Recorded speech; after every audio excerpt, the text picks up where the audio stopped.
निवडणुका आल्या रे आल्या की भाजपची साम दाम दंडभेदची रणनीती जोर धरते आणि आता भाजपने आपलं हेच शस्त्र उगारलंय। विरोधक सोडाच, पण भाजप अशा वेळी मित्र पक्षांची सुद्धा गय करत नाही आणि आता याचंच एक उदाहरण मी तुम्हाला सांगणार आहे। भाजपच्या मित्रपक्ष असलेल्या शिवसेनेचे मुख्य नेते अर्थात एकनाथ शिंदेंची भाजपने आता पुरती कोंडी केली आहे। शिंदेंच्या ठाण्यामध्ये भाजपचाच महापौर बसवायचा असा प्रण केलाय। शिंदेंच्या ठाण्यामध्ये नेमकं काय काय आणि कसं कसं सुरू आहे सगळं पाहूयात या व्हिडिओच्या माध्यमातून। नमस्कार, मी गौरी आणि तुम्ही पाहत आहात प्राइम टाइम महाराष्ट्र। सुरुवातीला एक महत्त्वाची आठवण, तुम्ही जर अजूनही आमचं चॅनल सबस्क्राइब केलं नसेल तर ते जरूर करा।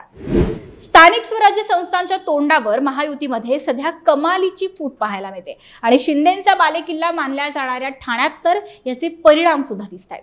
भाजप आणि शिंदेंच्या शिवसेनेनं ठाणे महानगरपालिकेमध्ये स्वबळाचा नारा दिलाय। वरिष्ठ पातळीवरच नव्हे तर स्थानिक पातळीवर सुद्धा आता या दोन्ही पक्षांमध्ये प्रचंड तणाव दिसून येतोय। त्यामुळे ठाण्यामध्ये दोस्तीत कुस्ती होणार हे ठाम आहे।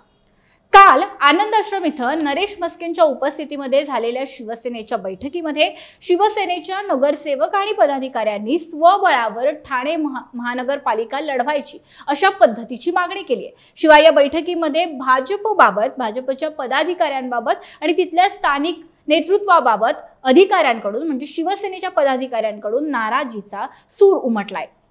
शिवसेना करत असलेल्या विकास कामांमध्ये भाजपचे पदाधिकारी अडथळे आणतात अशा पद्धतीची तक्रार ही शिवसेनेकडून केली जाते। त्यावर खासदार म्हस्केंनी खरतर नगरसेवक आणि पदाधिकाऱ्यांची समजूत काढण्याचा सुद्धा प्रयत्न केलाय, परंतु हा प्रयत्न असफल ठरलाय आणि शिवसेनेतली नाराजी कायम असल्याचं दिसतंय। शिवाय दुसरीकडे ठाण्यामध्ये पार पडलेल्या भाजपच्या इच्छुक उमेदवारांच्या बैठकीत सुद्धा अबकी बार 70 पारचा नारा ठाण्यात देण्यात आलाय। शिवाय महापौर हा ठाण्यात भाजपचाच होणार असा सुद्धा विश्वास यावेळी व्यक्त करण्यात आलाय।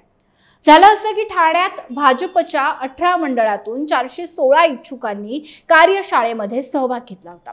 या बैठकीमध्ये अबकी बार 70 पार आणि ठाण्यामध्ये महापौर भाजपचाच होणार अशी भूमिका ही भाजपच्या तिथे उपस्थित असलेल्या पदाधिकाऱ्यांनी मांडली। निवडणूक पूर्व तयारी अभ्यास वर्गाच्या या बैठकीमध्ये आमदार संजय केळकर, आमदार निरंजन डावखरे, शहराध्यक्ष संदीप लेले, भाजप पदाधिकारी यांच्यासह अनेक जण उपस्थित होते आणि या सगळ्यांच्या बैठकीतून हा जो काही सूर उमटतोय तो ठाण्यामध्ये एकटं लढण्याचा आणि महापौर आपलाच बसवण्याचा आहे। भाजपची स्वबळाची तयारी या सगळ्याच्या माध्यमातून आता सुरू झाल्याचं पाहायला मिळतंय। 33 प्रभागातील इच्छुकांसाठी भाजपने हे शिबिर आयोजित केलं होतं।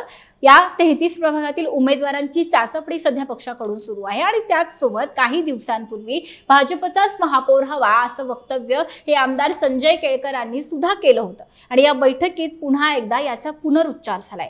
इकडे ठाण्यामध्ये अशी स्थिती आहे तर तिकडे नवी मुंबईमध्ये भाजपचे मंत्री गणेश नाईक आणि उपमुख्यमंत्री एकनाथ शिंदे यांच्यात कोल्ड वॉर सुरूच आहे। त्यामुळे सगळ्या बाजूने शिंदेंची कोंडी करण्याचा प्रयत्न भाजपकडून होताना दिसतोय। भाजपचे नेते आता यावर बोलूही लागलेत, म्हणजे काही नुसतेच अंदाज आहेत किंवा नुसतेच बातम्या आहेत असं मानायचं कारण नाही। भाजपचे ठाण्यातील आमदार संजय केळकरांनी एका मराठी वृत्तवाहिनीशी बोलताना असं सांगितलं की एकटे लढलो तर आमचाच महापौर बसावा अशी आमची इच्छा आहे आणि ठाणेकर आम्हालाच साथ देतील, ठाणेकर आम्हालाच साथ देतील। या वक्तव्याकडे जरा गांभीर्याने बघण्याची गरज आहे। याशिवाय प्रशासकीय अधिकारी भ्रष्टाचार करतात, निर्ढावतात, कारण त्यांच्या मागे नक्कीच कोणीतरी असतं, कुणाच्या तरी पाठिंबा असल्याशिवाय हे भ्रष्टाचार होऊ शकत नाहीत असं म्हणत संजय केळकरांनी अप्रत्यक्षपणे शिंदे आणि त्यांच्या शिवसेनेची पोलखोल करण्याचा सुद्धा प्रयत्न केलेला दिसतो। आणि या सगळ्यामुळे आता विरोधक राहिले बाजूलाच, पण शिंदेंच्या ठाण्यामध्ये महायुतीतच अंतर्गत राडा सुरू असल्याचं पाहायला मिळतंय। मोठी गोष्ट ही आहे की आपल्याच मित्रपक्षाचा बालेकिल्ला असून सुद्धा भाजपने कुठलीही गय केलेली नाहीये। त्यामुळे आता आपण खऱ्या अर्थानं असं म्हणू शकतो की भाजप आपल्या पीक इलेक्शन मोडमध्ये आली आहे।